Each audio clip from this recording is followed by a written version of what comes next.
ខេត្តកំពង់ឆ្នាំងធ្វើយុទ្ធនាការចុះផ្សព្វផ្សាយនិយាយថាទេចំពោះព័ត៌មានคล้ายៗយុទ្ធនាការចុះផ្សព្វផ្សាយនិយាយថាទេចំពោះព័ត៌មានคล้ายៗរៀបចំឡើងដោយមន្ទីរព័ត៌មានខេត្តកំពង់ឆ្នាំងសហការជាមួយរដ្ឋបាលខេត្តនិងអាជ្ញាធរក្រុងត្រូវបានធ្វើឡើងកាលពីព្រឹកថ្ងៃទី31 ខែឧសភាឆ្នាំ2025ដែលបានប្រព្រឹត្តទៅក្រោមអធិបតីភាពលោកឈឹមវុធាអភិបាលរងខេត្តកំពង់ឆ្នាំងនិងលោកឈៀងវណ្ណៈប្រធានស្ដីទីមន្ទីរព័ត៌មានខេត្តកំពង់ឆ្នាំងថ្នាក់ដឹកនាំមន្ត្រីរាជការមន្ទីរព័ត៌មានសិស្សានុសិស្សជាច្រើនផងដែរលោកហឹងចោចអនុប្រធានមន្ទីរព័ត៌មាននិងជាប្រធានក្រុមការងារព័ត៌មាននិងសាធារណមតិខេត្តកំពង់ឆ្នាំងបានបញ្ជាក់ឲ្យដឹងថាយុទ្ធនាការចុះផ្សព្វផ្សាយនិយាយថាទេចំពោះព័ត៌មានคล้ายៗដែលបានធ្វើឡើងនាពេលនេះជាសកម្មភាពមួយក្នុងចំណោមសកម្មភាពជាច្រើនដែលកន្លងមកនេះក្រុមការងារព័ត៌មាននិងសាធារណមតិនៃមន្ទីរព័ត៌មានខេត្តកំពង់ឆ្នាំងបានចុះធ្វើការផ្សព្វផ្សាយជាបន្តបន្ទាប់ទៅតាមមូលដ្ឋាននានាក្នុងខេត្តដើម្បីបង្កើនការយល់ដឹងដល់ប្រជាពលរដ្ឋក្នុងការប្រុងប្រយ័ត្នចំពោះព័ត៌មានคล้ายៗដែលតែងតែកើតឡើងជាញឹកញាប់ក្នុងសង្គមបង្កផលប៉ះពាល់ដល់គ្រប់មូលដ្ឋានផងដែរក្នុងរយៈពេល5ខែឆ្នាំ2025នេះក្រុមការងារព័ត៌មាននិងសាធារណមតិបានរកឃើញព័ត៌មានដែលបានចុះផ្សាយពីខេត្តកំពង់ឆ្នាំងមានចំនួន1294ព័ត៌មានដែលជាប្រភេទព័ត៌មានទូទៅព័ត៌មានអភិវឌ្ឍព័ត៌មានរសើបនិងព័ត៌មានคล้ายៗក្នុងចំណោមនេះបានរកឃើញព័ត៌មានរសើបនិងคล้ายៗមានចំនួន40ព័ត៌មានផងដែរលោកឈឹមវុធាអភិបាលរងខេត្តកំពង់ឆ្នាំងតំណាងឯកឧត្តមស៊ុនសវណ្ណរិទ្ធអភិបាលខេត្តកំពង់ឆ្នាំងបានបញ្ជាក់ថាយុទ្ធនាការចុះផ្សព្វផ្សាយនិយាយថាទេចំពោះព័ត៌មានคล้ายៗដែលបានធ្វើឡើងនាពេលនេះពិតជាមានសារៈសំខាន់បំផុតជាសារមួយក្រៅរំលឹកនិងពញ្ញាស្មារតីដល់ប្រជាពលរដ្ឋពិសេសយុវជនទាំងអស់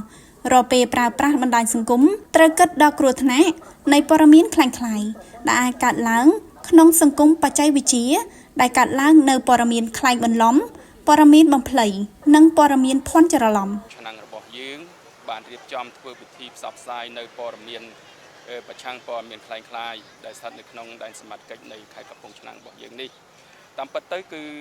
ថ្ងៃនេះមានសារៈសំខាន់សម្រាប់កិច្ចការងារនេះព្រោះយើងដឹងហើយថាក្នុងសភាពការសកលភាវូបនីយកម្ម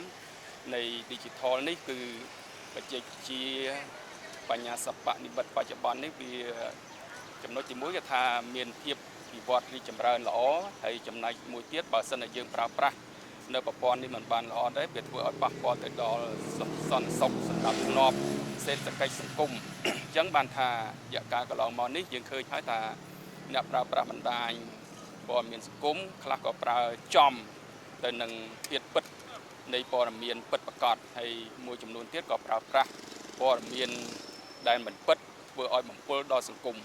លោកឈឹមវុធាអភិបាលរងខេត្តកំពង់ឆ្នាំងបានបញ្ជាក់ទៅថាការចែកចាយព័ត៌មានคล้ายៗគឺបំផ្លាញខ្លួនឯងគ្រួសារនិងសង្គមជាតិការផលិតឬចែកចាយព័ត៌មានបែបបំពុលប៉ះពាល់ដល់សិទ្ធិបុគ្គលនិងត្រូវទទួលខុសត្រូវចំពោះមុខច្បាប់សង្គមរីកចម្រើនគឺសង្គមគ្មានព័ត៌មានคล้ายៗ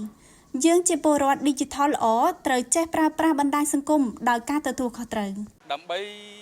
ជាការអំពាវនាវរបស់រដ្ឋបាលខេត្តរបស់យើងនេះដើម្បីប្រឆាំងនឹងការប្រើប្រាស់ព័ត៌មានคล้ายៗគឺសូមឲ្យបងប្អូនជាពលរដ្ឋត្រីរាជការសិស្សានុសិស្សកងកម្លាំងរបស់យើងទូទាំងខេត្តកំពង់ឆ្នាំងរបស់យើងឆ្លើយថាទេនៃព័ត៌មានคล้ายៗប្រសិនបើឃើញមានព័ត៌មានคล้ายៗយើងត្រូវតែមានគោលការណ៍ប្រឆាំងនៅព័ត៌មាននេះកុំឲ្យមានការផ្សព្វផ្សាយមានការភ័ន្តច្រឡំសម្រាប់ការប្រើប្រាស់នៅក្នុងសង្គមរបស់យើងបាទលោកឈឹមវុធាបានសំណូមពរដល់ប្រជាពលរដ្ឋយើងទាំងអស់បង្កើនការយល់ដឹងកាន់តែច្បាស់អំពីព័ត៌មានคล้ายៗនិងចូលរួមចំណែកមិនផ្សព្វផ្សាយនិងចែកចាយរំលែកព័ត៌មានคล้ายៗនោះទេក្នុងស្មារតីរួមចំណែកធ្វើឲ្យសង្គមជាតិមានស្ថិរភាពក្រោមម្លប់សន្តិភាព